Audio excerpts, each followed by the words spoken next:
It's 2 a.m. You're finally comfortable. Your phone is down, your eyes are tired, your body is ready to sleep. And then your brain suddenly says, "Hey." You think, "What?" And your brain goes, "Remember that embarrassing thing you did 7 years ago?" Why? Why now? Why not during the day? Why not while you were busy? Why does your brain wait until you're lying peacefully in bed to open the entire archive of your greatest failures? And somehow, you remember every single detail. The exact place, the exact people, the exact sentence you said. Even the facial expression of the person who probably forgot about it 5 minutes later. Meanwhile, you're lying in bed thinking, "Please, I just want to sleep." So why does your brain do this? Let's say this happened to you. Maybe you said something awkward in front of your friends. Maybe you waved at someone only to realize they were waving at the person behind you. Maybe you answered a question with complete confidence and somehow managed to be completely wrong. Or maybe you sent a message to the wrong person. Whatever it was, at the time it felt like the end of civilization. But years later, that moment is still sitting inside your brain rent-free, and somehow your brain decides, "This is important. We should remember this forever." Thanks, brain. Very helpful. But here's the weird part. You've experienced thousands of moments since then. You've eaten countless meals, had hundreds of conversations, watched movies, met people, learned new things, had good days, had great days. So why does your brain remember that one stupid, embarrassing moment? Why doesn't it randomly say, "Hey, remember that really nice lunch you had 3 years ago?" No. Instead, remember when you embarrassed yourself in front of everyone? Apparently, that one gets VIP access. And there's actually a reason for this. Your brain isn't designed to store every experience with exactly the same importance. Some experiences are more emotionally significant than others. Think of your memory like a giant library. There are thousands of books inside. Most of them are boring. What I ate on Tuesday. Random conversation from 4 months ago. The 5 minutes I spent looking for my keys. Nobody cares. But then there are memories connected to strong emotions. Fear, embarrassment, anger, excitement. Those memories can stand out much more strongly. It's almost like your brain puts a giant sticker on them saying, "Pay attention to this." And embarrassment? Yeah, your brain apparently considers that pretty important. When something makes you feel strong emotion, your brain pays closer attention to what is happening. That makes sense from a survival perspective. Imagine something frightening happens. Your brain doesn't want you to simply forget it. It wants you to remember what happened, where did it happen, what caused it, and how can I avoid it next time. The same basic system can become involved with social embarrassment. You make a mistake, people react, you feel exposed. Your brain basically goes, "Okay, that was uncomfortable, let's make sure we remember that." And unfortunately, your brain doesn't always understand the difference between useful lesson and let's replay this at 2 a.m. for absolutely no reason. Your brain is constantly trying to figure out what matters. What should I pay attention to? What should I remember? Emotional experiences can receive more attention because emotions signal that something matters to you. And social embarrassment can be especially powerful. Because humans are social creatures. Being accepted by other people has always mattered. For much of human history, being rejected by your group could have serious consequences. So your brain develops systems that are highly sensitive to social mistakes and social feedback. Today, however, this is where embarrassment gets interesting. When we embarrass ourselves, we often become extremely focused on how other people might see us. Suddenly, everyone feels like they're watching. You say one weird sentence, and your brain goes, "They noticed. They're judging you. They're going to remember this forever." But look around. Most people are busy thinking about themselves. That person who looked at you for 2 seconds, they might have already forgotten. They might not even have understood what happened. But your brain doesn't necessarily know that. It only knows, "I felt embarrassed." And that feeling can make the event seem much more important than it actually was.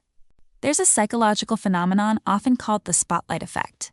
Basically, we tend to overestimate how much other people notice our appearance, actions, and mistakes. Why? Because we experience the world from inside our own heads. You see your own mistake clearly. You feel your own embarrassment. You hear your own voice. You experience every awkward second. So naturally, it feels like everyone else experienced it just as intensely. But they didn't. While you're thinking, "Oh my God, everyone saw that?" Someone else is probably thinking, did I lock my car? Or what am I eating tonight? Or why hasn't that person texted me back? Everyone is busy starring in their own movie. You're probably not the main character in theirs. And then something else can happen. The more you think about an embarrassing event, the bigger it can feel. The original event might have been tiny. Maybe you made one awkward comment. But every time you replay it, you analyze another detail. What if they thought I was stupid? What if they told someone? What if everyone was laughing at me? Suddenly, one small event becomes a giant psychological monster. And the funniest part? The monster may exist mostly inside your imagination. The actual event was 5 seconds. Your brain turned it into a 10-season television series. This is where we enter the wonderful world of overthinking. Nice to meet you. You replay the conversation, then you replay it again. I love you. Then you think, wait, maybe when they said that, they actually meant something else. So you replay it again. Now you're analyzing their facial expression. Their tone, your tone, the exact words you used, the pause between sentences. At this point, you're no longer remembering the event. You're conducting a full criminal investigation. And somehow, you're both the detective and the suspect. And once your brain starts asking, what if? It can be difficult to stop. What if they thought I was weird? What if they still remember? What if they told their friends? What if they secretly laughed about it? What if? Stop. Your brain doesn't need evidence to create a possibility. It only needs uncertainty. And when there isn't enough information, our minds can start filling in the blanks. That's one reason overthinking can feel so convincing. It doesn't necessarily mean your thoughts are true. It means your brain is trying to solve a problem that may not actually exist anymore. So now we get to the big question. Why does this happen so often at night? Well, look at your daytime. You're busy. You're working, you're studying, you're scrolling, you're talking to people, you're watching videos, you're listening to music. Your attention is constantly being pulled somewhere. Your brain has plenty of external information to process, so that embarrassing memory can stay quietly in the background. But then, night comes. The lights go off, the phone goes down, the room becomes quiet. There are fewer things competing for your attention, and suddenly, you can hear your own thoughts. This doesn't necessarily mean your brain suddenly becomes more obsessed with embarrassing memories at exactly 2 a.m. It's more that the quiet environment gives your internal thoughts much more room to become noticeable. During the day, work, messages, food, people, traffic, videos. At night, silence. And your brain says, perfect, let's think about everything. And this is when your brain can start pulling things from the mental archive. Old memories, unfinished thoughts, random worries, things you said, things you wish you hadn't said, things you wish you had said, and of course, that one embarrassing moment from 7 years ago. Your brain opens the file, looks at it, and apparently decides, yep, this one again. You, why? Your brain, no reason. At this point, it can feel like your brain has its own private cinema, and you're the unwilling audience. The embarrassing memory starts playing, you watch it, you cringe, you try to stop thinking about it, but now you're thinking, why am I thinking about this? Which means you're still thinking about it. It's like trying not to think about a specific thought. The more attention you give it, the more noticeable it becomes. So now you're trapped watching a movie that you never bought a ticket for, and there is no intermission. But here's something important. Try looking at the memory from a different perspective. Imagine you're watching the event from outside yourself. Was it really as catastrophic as it feels? Did everyone actually stop what they were doing? Did everyone remember it? Did it change your entire life? Probably not. Most embarrassing moments are much smaller in reality than they feel inside our heads. And there's a simple reason. You remember your embarrassment extremely clearly because it happened to you.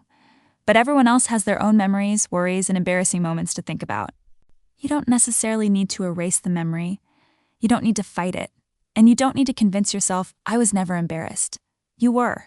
It happened. And that's okay. Instead, you can recognize, yeah, that was embarrassing. But it was one moment. It doesn't define me. When you stop treating the memory like an emergency, it can become just that, a memory. Not a threat, not a prophecy, not proof that everyone secretly hates you. Just an awkward moment from your past. So, the next time an embarrassing memory suddenly appears at night, try not to fight it. Notice it. Take a breath and remind yourself, this is just a memory. You don't have to analyze it, you don't have to solve it. You don't have to replay the entire conversation for the 47th time. Let the thought appear and let it pass. Because thoughts can be loud without being important, and memories can feel intense without being dangerous. Eventually, the mind can settle down. The room becomes quiet again, your body relaxes, and finally, you fall asleep. No more analyzing, no more imaginary conversations, no more courtroom trials about something you said in 2019. Just sleep. And maybe tomorrow, you'll realize something. That embarrassing moment you spent 30 minutes thinking about, nobody else was thinking about it. They were probably busy worrying about their own embarrassing moment. The next morning, you wake up. You survived. You get your coffee, you feel refreshed. You think, finally, it's over. And then your brain suddenly goes, hey. You slowly look up. Remember that other embarrassing thing you did in 2017? Your eyes widen. Your soul leaves your body. And somewhere behind you, your brain is smiling. Because apparently, it has an entire archive. And it's not done yet. But hey, at least now you know what's happening.